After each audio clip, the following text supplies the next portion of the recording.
Good evening, everyone. Myself, Grishma Lawal, and today I will be presenting on the topic of the revival of Donne through modernism, T.S. Eliot's influence on 20th century reading of the Metaphysicals. So, these are my academic details and presentation details, the table of contents. My research question focuses on how did T.S. Eliot's critical framework in the Metaphysical Poets, his essay, facilitate the revival of John Donne and the Metaphysical Poets in the 20th century modernist readings, and what interpretive biases did it introduce? So the hypothesis regarding it consists that Eliot's disassociation of sensibility thesis directly, which was catalyzed in the 20th century, where revival of Donne was done by reframing the metaphysical conceits as proto-modernist tools for unifying a thought and emotion, which led to a measurable surge in scholarly engagement and a canonical incursion post 1921. So, before understanding what Eliot told about Donne and the metaphysical poets, we must know what is the metaphysical poetry. So, the metaphysical poetry refers to a type of 17th century English poetry where key figures like John Donne, George Herbert, Andrew Marvell, and Henry Vaughan are the pioneers of that. And it is called metaphysical because it deals with deep, abstract, and complex ideas such as love, faith, the soul, death, and also God, but it is expressed through intellectual reasoning and unusual comparisons, what we now call is it as conceits. So these poets, they tried to connect the emotion with thought, showing that feelings like love or faith could be understood through logic, science, as well as through philosophy. So now, what T.S. Eliot tells about the metaphysical's eclipse and modernist revival. So the metaphysical poets, which was greatly exemplified by John Donne, employed witty conceits, intellectual fusion of disparate images, as well as of dramatic exploration of love, faith, and mortality. And this hallmarks of 17th century intellectualized the ferment amid scientific and religious shifts. Yet, we can see from the 18th century onwards that the neoclassical critics like John Dryden and Samuel Johnson, they condemned them and they called them as fantastical or overly conceited, and they prioritized natural decorum over the intellectual play which these metaphysicals did during their times. So the modernist era, which roughly spanned from 1910 to 1945 around, laid its emphasis on irony, fragmentation, and disillusionment from the World War I, and industrialization was the key feature which catalyzed the revival, and T.S. Eliot positioned Donne as a precursor to modernist sensibilities, which transformed him from historical oddity to a model for poetic innovation in the English literature's history. As also Helen Gardner observes that this was a deliberate recreation, aligning the metaphysicals with modernism's rejection of romantic effusion. Then we can see Eliot's critical intervention in his work, The Metaphysical Poets. This essay was first published in the Times Literary Supplement and was later expanded in his Clark Lectures 1926, which marks the revival's turning point. He applauds the metaphysicals for their unified sensibility, where we can see a thought to Donne was an experience and it also modified his sensibility.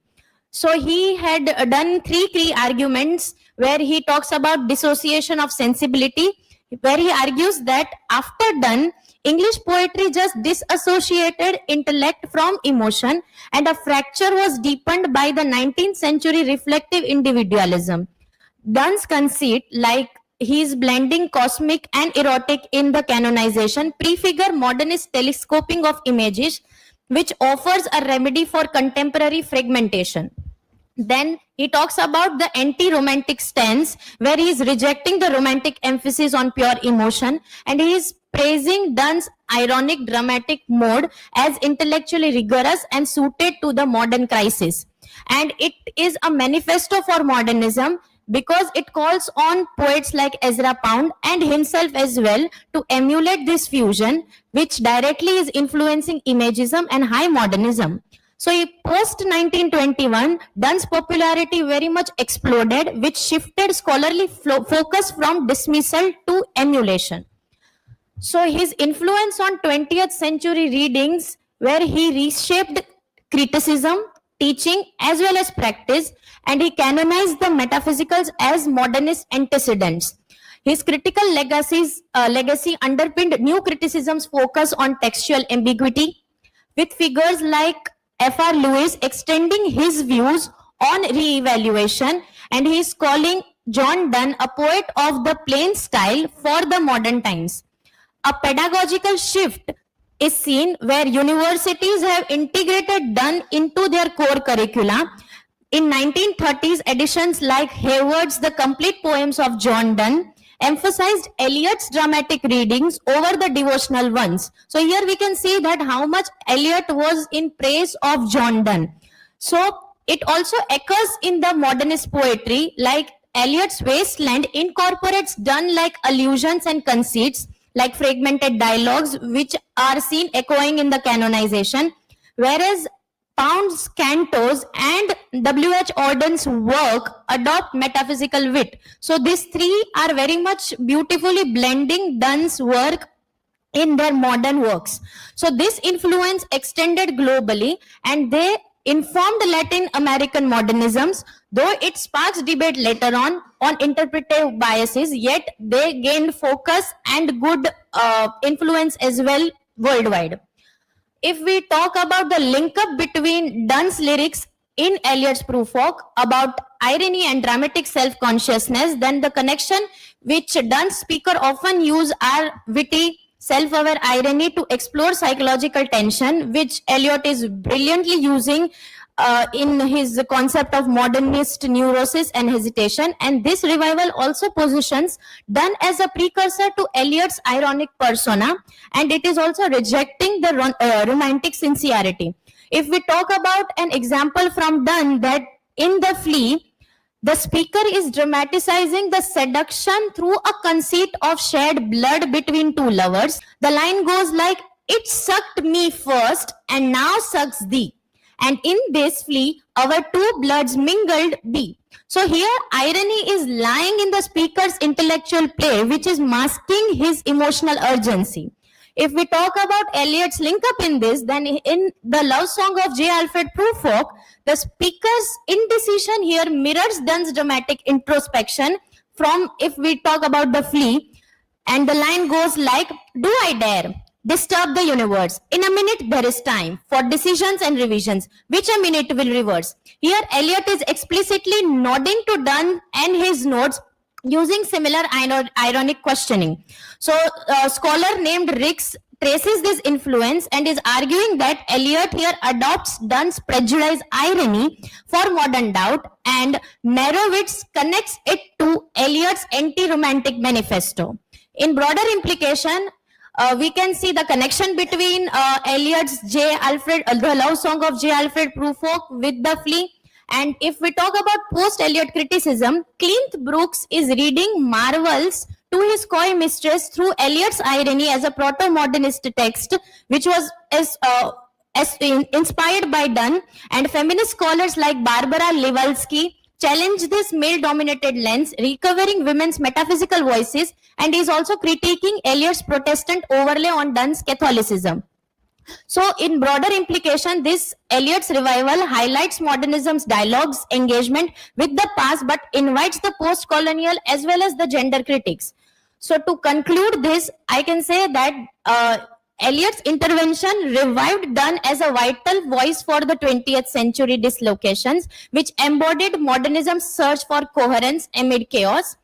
As also J.C. Ransom noted that Eliot made Donne respectable again because Johnson and Dryden criticized him, which influenced new criticism and beyond. And in today's digital age of fragmented discourse, we can see Donne's conceits remain relevant, and they are also affirming Eliot's role in bridging Renaissance and modern poetics together.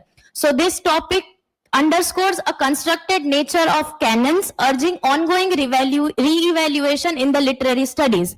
I have also made a chart where I have very much included all the table of contents, which with their key focus for a quick understanding of my presentation. And this is my learning outcome. And these are my references. Thank you. Any questions?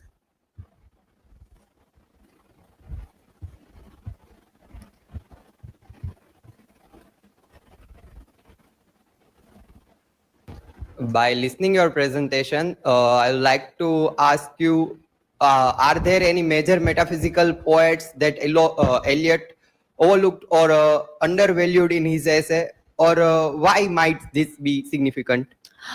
Yes, in his work, in his essay, The Metaphysical Poets, he has very much only included John Donne, and he has worked on Donne only. Though there are more metaphysical poets like Henry Vaughan, which can be used to study about metaphysical poetry, and also Eliot's work does have some limitations because he focuses only on the metaphysical wit, the conceit, and the rare and raw movement of the poetry, whereas he has not shown feminist perspectives or some minor poets which might have been important of that time, but he has not overlooked upon that.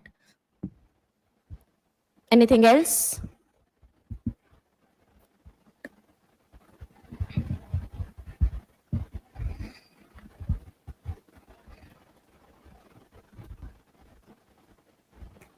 So my question is, if a 21st century critic were to revise Eliot's reading of Donne, what additional factors might they consider?